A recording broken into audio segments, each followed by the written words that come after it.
Welcome, my friends. Today, I am bringing you something extraordinary, life-changing, and powerful. The ultimate, detailed, and deeply inspiring summary of one of the greatest books ever written. How to Win Friends and Influence People by Dale Carnegie. This is not just a book. It is a revolution in the world of communication, relationships, and success. Over 30 million copies sold, translated into multiple languages, used by world leaders, entrepreneurs, and successful people across the globe. This is not just a summary. It is a life lesson. If you want to, build strong relationships, become more confident in conversations, improve your communication skills, win people's trust and respect, get more opportunities in life, and most importantly, influence people in a positive way, then this book is for you. In this series, I will break down every single detail of this timeless classic book into detailed parts. By the end, you will not only understand the book perfectly, but also improve your English listening skills as I will explain everything in an easy and engaging way. What will you learn in this summary? How to make people like you instantly. How to win people to your way of thinking. How to handle difficult situations without arguments. How to become a great leader without forcing people. How to change people's behavior without offending them. This book was written in the 1930s. But its principles are still being used today by some of the most successful people in the world. Let's look at a few examples. Warren Buffett, From Shy to Confident. Buffett, one of the richest men alive, credits this book for transforming his communication skills. He overcame shyness, mastered relationship building, and became known for his warmth, key to his success. Oprah Winfrey, Winning Hearts. Oprah built an empire by making people feel valued. She listened, appreciated, and connected deeply, proving Carnegie's principle. People care more about how much you care than how much you know. Barack Obama, Earning Trust. Obama influenced millions by respecting others, listening carefully, and staying calm. He proved Carnegie's timeless lesson. Respect builds influence. To truly understand this book, you must first understand people. What do people really want? Why do they behave in a certain way? Carnegie says, dealing with people is the biggest problem you will ever face in life. Whether it's your job, relationships, business, or social life, your success depends on how well you understand and connect with people. Lesson 1. The most important thing people want. The one thing that every human desires, more than money, fame, or success, is to feel important. People crave recognition, respect, and appreciation. Carnegie gives a brilliant example of Charles Schwab, one of America's greatest business leaders. Schwab once said, "The way to develop the best in a person is by appreciation and encouragement." He understood that people will always do more for those who make them feel valued. Think about your own life. When someone truly acknowledges your efforts, how does it make you feel? Energized? Inspired to do better? That's the power of appreciation. But the key is sincerity. People can sense fake compliments, and they reject them. Example: imagine you're in a restaurant and the waiter brings your food. You can either just take the plate and ignore him, or you can smile and say, "Wow, this looks delicious. Thank you so much." What happens? The waiter will instantly feel valued and respected. That small action can change his mood, make him happy, and create a positive experience. Lesson: if you make people feel important, They will like you and remember you forever. Lesson 2. The worst mistake you can make in any relationship. Carnegie says, never criticize, condemn, or complain. This is one of the biggest secrets to success in both personal and professional life. Criticizing people makes them defensive. Condemning, blaming others only creates enemies. Complaining makes you negative and unlikable. Imagine you are a manager and one of your employees makes a mistake. You can criticize him. You always mess up. Why can't you do things right? This will make him feel insulted and demotivated. Or you can handle it wisely. Hey, I noticed an issue in the report. Let's see how we can fix it together. This makes him feel respected and willing to improve. Lesson. Instead of attacking people, help them improve with kindness and encouragement. Lesson 3. The power of appreciation. Carnegie teaches us that people will do anything for those who genuinely appreciate them. The key word here is genuine. How to apply this in your life. At work. Instead of just saying, "Good job," tell them exactly what you liked. Your presentation was so clear and well-structured. It really helped us understand the topic. In relationships, instead of ignoring small efforts, say, "I love how you always make my coffee just the way I like it." With strangers, if a security guard is standing outside in the cold, say, "I really respect the hard work you do. Thank you." Carnegie tells the story of a businessman who had trouble with his employees not working hard. Instead of criticizing them, he started appreciating their small efforts. Guess what? Their productivity doubled. Lesson. People work harder, love more, and respect you more when they feel appreciated. Lesson 4. The magic of a smile. Carnegie says, your smile is a powerful tool. People judge you within the first few seconds of meeting you. Your posture, your body language, your facial expressions. All of these create an instant impression. If you enter a room with a serious face, a cold expression, and no energy, people will feel uncomfortable around you. But if you enter with a warm, genuine smile, people will feel an instant sense of comfort. A smile is a universal language. You don't need words. A smile can win people's trust before you even speak. But the key is genuineness. A fake smile is worse than no smile at all. A real smile comes from positive emotions and true warmth. A simple smile can make people trust you instantly, make you look confident and friendly, turn enemies into friends. Imagine two shopkeepers. One always looks serious, never smiles. The other always greets customers with a warm smile. Who do you think will have more customers? Of course, the second one. People love positivity and warmth. Lesson. Want to be more likable? Start smiling more. Lesson 5.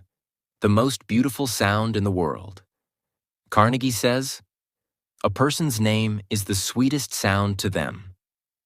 A person's name is the most important word in the world to them. When you use their name, it creates an instant bond. People love hearing their own name. It makes them feel special and valued. It creates an instant connection. If you meet someone named Jackson and you say, "Hey, nice to meet you," or you say, "Jackson, it's really great to meet you," which one do you think Jackson will remember?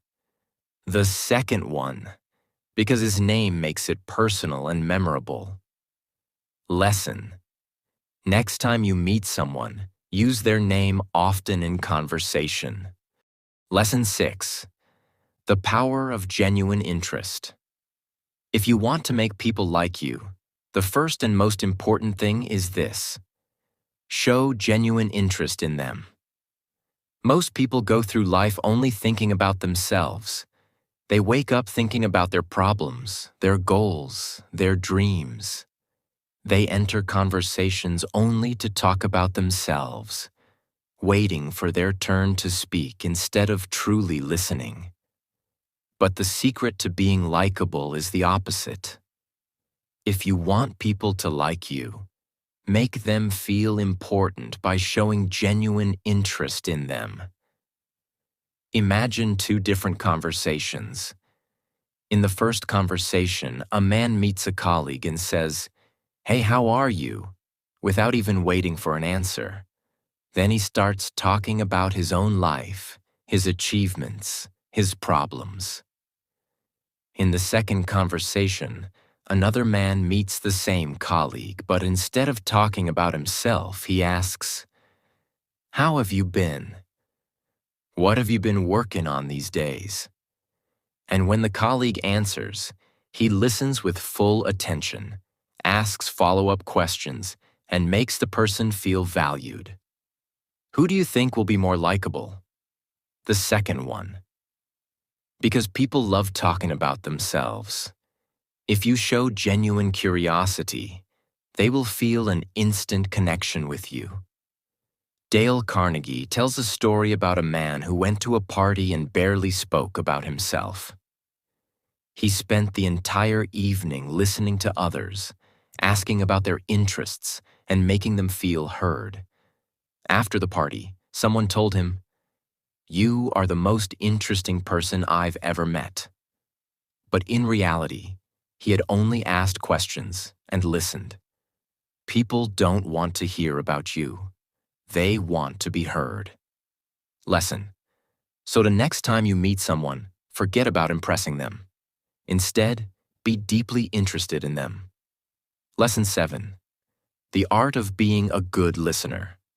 Being interested in people is one thing. But if you don't know how to listen properly, it won't work. Most people listen to respond, not to understand. Think about a normal conversation. Someone is talking, and instead of actually listening, you're already preparing what to say next. Your mind is waiting for the moment you can jump in. This is a mistake. Carnegie says that a true listener is rare, and because of that, a true listener is powerful. The greatest leaders in the world, from presidents to CEOs, have one thing in common. They listen more than they speak.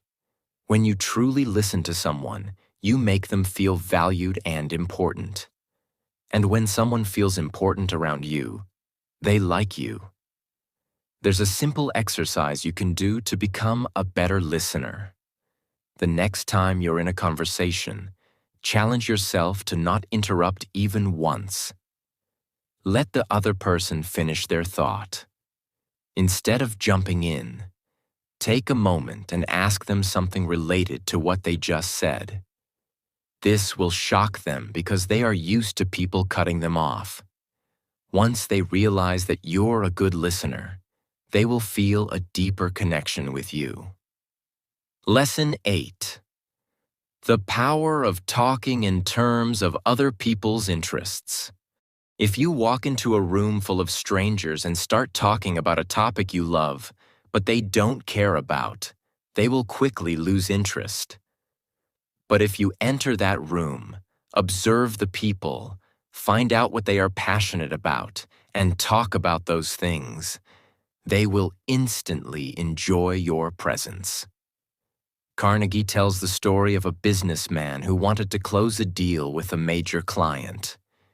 He could have gone into the meeting talking about his company and what they offered. But instead, before the meeting, he researched the client and found out that he loved fishing. When the meeting started, instead of business talk, he said, "I heard you're a passionate fisherman. What's the biggest fish you've ever caught?" The client's face lit up. Instead of a boring business meeting, the two men talked about fishing for an hour. By the end of the meeting, the businessman got the deal. Why? because he talked about what the other person loved. If you want people to enjoy being around you, find out what excites them and talk about that. Lesson 9. The power of avoiding arguments. Have you ever won an argument but lost the person? That's what happens when people argue. Even if you're 100% right, if you destroy the other person's opinion, they won't change their mind. Instead, they'll feel humiliated, and their ego will force them to defend themselves. Dale Carnegie tells a story about a man named Ben Franklin. Franklin was once known as an arrogant and argumentative person, but he later became one of the most charming and persuasive men in history. How did he do it?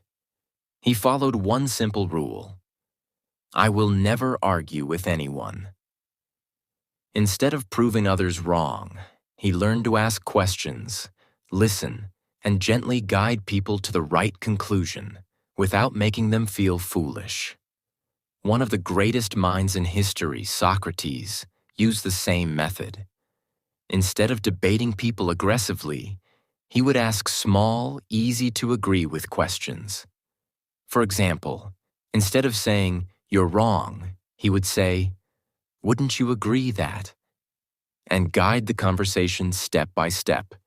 This method is called the Socratic method, and it is one of the most powerful techniques for influencing people. Lesson 10. Admitting your mistakes. Immediately and honestly. Imagine two situations. In the first, a man makes a mistake at work, but when his boss confronts him, he denies it, blames others, and makes excuses.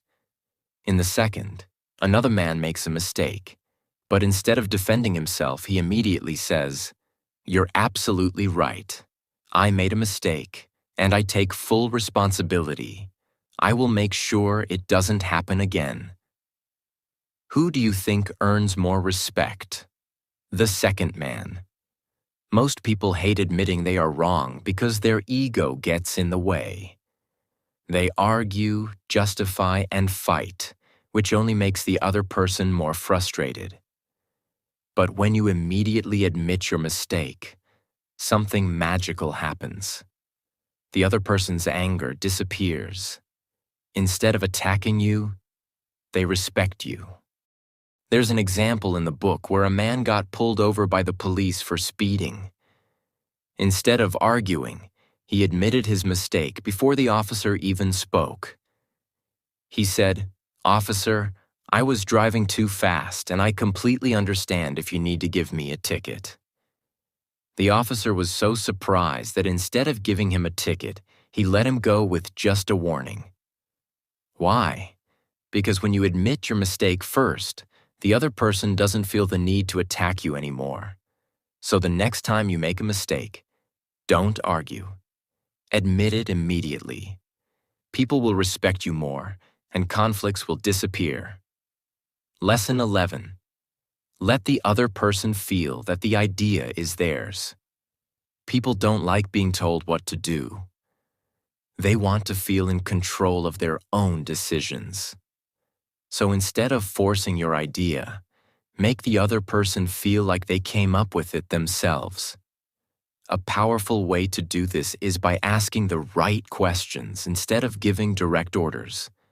For example, imagine a manager who wants his employee to be more productive. A bad approach: you need to work harder. A better approach: what do you think we can do to improve efficiency? By asking a question, the manager makes the employee think and participate in the decision.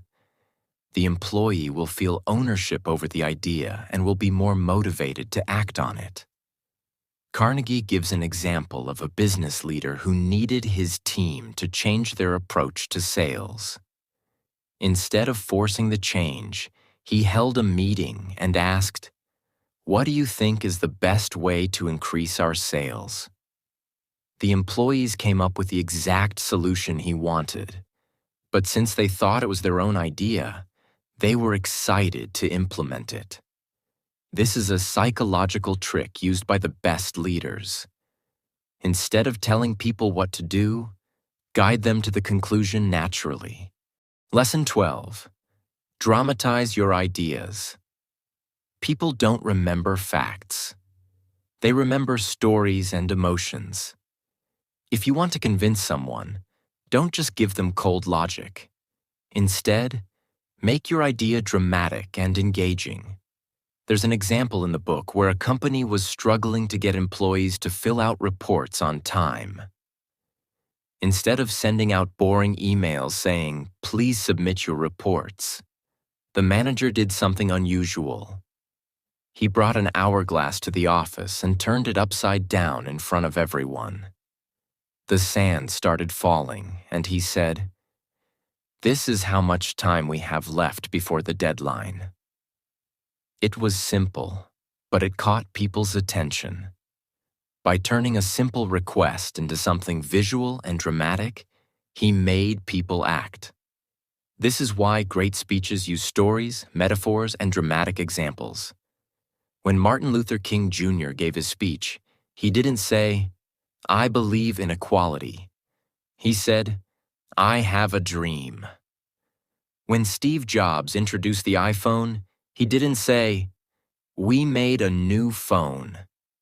He said, "Today, we are going to change the world." If you want to influence people, don't just use words.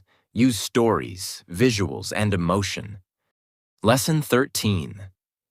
Begin with praise and honest appreciation. Nobody likes to be criticized, even if they are wrong. The moment someone feels attacked, their ego goes into defense mode, and they stop listening. But what if you need to correct someone? How do you make someone change their behavior without making them feel bad? The answer: start with honest praise. For example, imagine you're a manager and your employee, Mark, is always late. If you directly say, "Mark, you're always late. This is unacceptable," he will immediately feel attacked and justify himself. But if you start with praise, he will listen with an open mind. A better approach. "Mark, you are one of the most talented employees in this office. Your work is always excellent and your creativity is inspiring. I just have one small concern. I've noticed that you've been arriving late recently, and I know that's not like you. Is there anything we can do to fix this?" Now, instead of feeling criticized, Mark feels valued and respected. Because of this, he will be much more open to changing his behavior. People respond better to correction when they feel appreciated, not attacked. This technique is used by the greatest leaders. Instead of breaking people down with criticism, they lift them up with praise first, then guide them towards improvement. People don't like taking advice from someone who acts superior. But when you admit your own mistakes first, people become more open to listening. For example, let's say you are a father and you want to tell your son to stop procrastinating on his studies. Instead of just telling him, "You need to stop wasting time," a better approach would be, "You know, when I was your age, I used to struggle with procrastination too. I would always wait until the last minute to study, and it caused me a lot of stress. But then I learned a simple trick that helped me. Do you want to know what it is?" Now, instead of feeling lectured, the son feels understood. He sees that his father is not just giving orders. He is sharing his own experience. This technique is used by the best mentors, coaches, and leaders. They don't just tell people what to do. They show them that they have made the same mistakes, and they share how they overcame them. When people see that you have struggled too, they trust you more. And when they trust you, they listen to you. Lesson 14. Ask questions instead of giving direct orders. Nobody likes being told what to do. When you give someone a direct order, Their natural instinct is to resist. But when you ask a question instead, people feel in control of their own choices. Imagine you're a parent trying to get your child to clean their room. Instead of saying, "Clean your room now," you could ask, "How do you feel when your room is neat and organized?" By asking this question, you make the child reflect on the benefits of a clean space. When they realize it on their own, they feel more motivated to clean rather than feeling forced to do it. This method is used by great teachers and mentors. Instead of giving direct orders, they guide people to discover the right choice themselves. Lesson 15. Let the other person save face. One of the biggest mistakes people make is embarrassing others when they make mistakes. This damages relationships and creates resentment. The best way to correct someone is to help them save face. For example, if a coworker made an error on an important project, instead of exposing them in front of everyone, you could say, "I know you worked hard on this. I noticed one small thing that we could tweak to make it even better. What do you think?" By framing it this way, the coworker doesn't feel humiliated. Instead, they feel encouraged to improve. A great example of this principle comes from a story about Charles Schwab, a famous businessman. One day, he walked into a steel mill and saw his workers smoking in a no-smoking area. Instead of yelling at them, he took out a box of cigars, offered one to a worker, and said, "Would you mind smoking this outside?" By doing this, he corrected their behavior without embarrassing them. The workers respected him more because he treated them with dignity. If you want to change someone's behavior, always help them save face. If you attack their dignity, they will resist. But if you protect their dignity, they will listen. Lesson 16. Give the other person a reputation to live up to. People will rise to the expectations you set for them.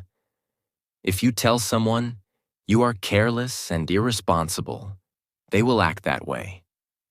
But if you say, "I know you are a responsible person and I trust you," they will try to prove you right. Dale Carnegie shares a story about a foreman in a factory who had an employee that was lazy and unmotivated.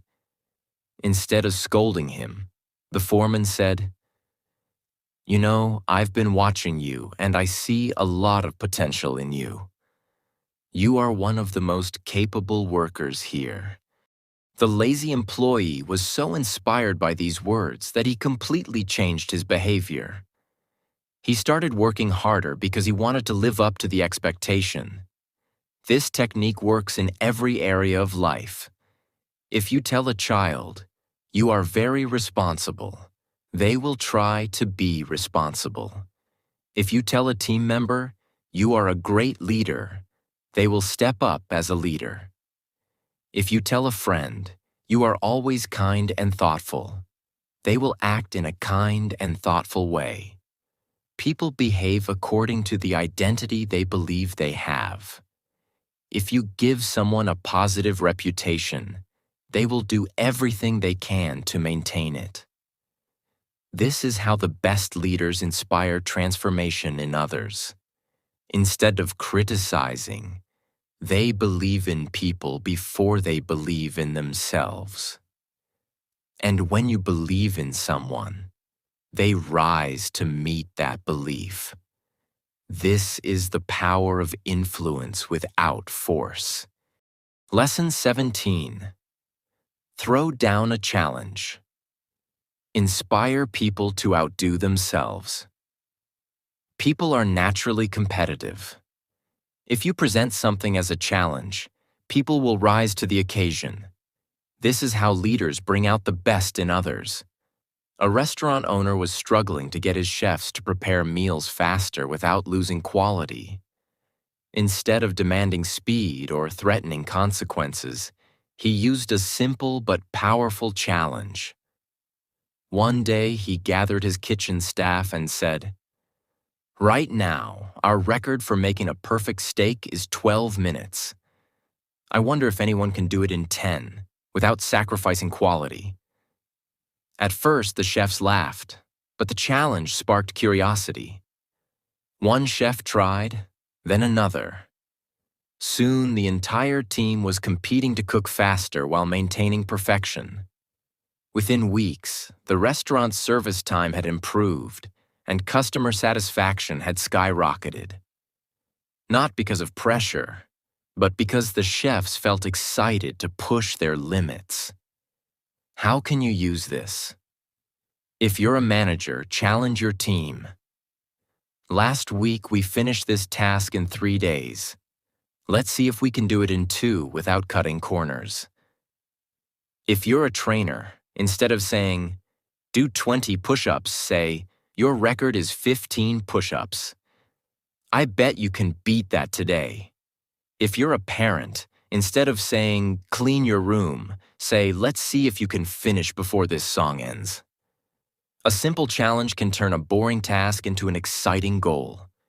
Instead of feeling forced, people feel driven. That's the power of motivation. Lesson 18. Become the kind of person everyone wants to follow. Ultimately, the greatest way to win friends and influence people is not through techniques, but through your character. If you become the kind of person who is genuinely interested in others, who lifts people up, who respects their dignity, and who makes them feel important, you will never struggle with relationships, business, or leadership. People are naturally drawn to those who make them feel good about themselves. If you apply all the principles in this book, you will not only improve your ability to influence others, you will become someone people truly admire and respect. This book is not just about winning friends. It's about winning hearts, earning trust, and creating deep, meaningful relationships that last a lifetime. And if you master these lessons, you won't just change others, you will change yourself. And that is the greatest victory of all. Now that we've covered all the key lessons from how to win friends and influence people, let's take this knowledge to the next level. Many people read this book, feel inspired, but fail to apply its principles in their daily lives. Remember, success isn't just about what you know. It's about how well you communicate. Winning people's trust will open more doors than any degree or skill ever could. Every great leader understands one simple truth. Making others feel important is the key to influence and lasting success. Many people read this book, feel motivated, and then fail to see results. Why? Because they make some critical mistakes. Mistake 1. Trying to manipulate people. Some people use Carnegie's techniques to fake kindness and pretend to care just to get what they want. This never works. People can sense dishonesty. Solution. Apply these principles genuinely. Don't just act nice. Be nice. Build relationships for the long term, not just for short-term benefits. Mistake 2. Forgetting to listen. Many people focus so much on how they talk that they forget the most important part: listening. Carnegie said, "Be a good listener. Encourage others to talk about themselves." Solution. Ask more questions. Let people share their thoughts. Show interest in what others are saying instead of waiting for your turn to speak. Mistake 3. Giving up too soon. People expect results immediately. They try these techniques for a few days, don't see changes, and then give up. Success takes time. Solution. Keep practicing these principles every day. Stay consistent, and over time, your relationships will transform. Now, let's create a simple but powerful action plan so you can apply these lessons every single day. Morning routine. Start your day with the right mindset. Remind yourself that today, you will focus on making others feel important. Practice smiling in the mirror for 30 seconds. Set a goal. Decide how many people you will compliment or appreciate today. During the day, apply the principles in conversations at work or school. Greet people with a warm smile. Use their names when talking to them. Give at least one genuine compliment to someone. With family and friends, listen more than you talk. Ask about their day and show real interest. Find something to appreciate about them and say it. In public places, be polite to waiters, shopkeepers, and strangers. Thank people whenever possible. Notice small details and appreciate them. By following this simple daily plan, you will not only improve your communication skills but also become a person that everyone loves to be around. How to Win Friends and Influence People is not just a book. It's a life-changing guide that has transformed the lives of millions. But the real power lies in using these principles every day. If you apply these lessons, you will win more friends effortlessly. You will become more confident and respected. You will attract more success, happiness, and opportunities. This is not just the end of the summary. It is the beginning of your transformation. Now it's time to apply what you've learned and start building the kind of life where people respect, admire, and trust you.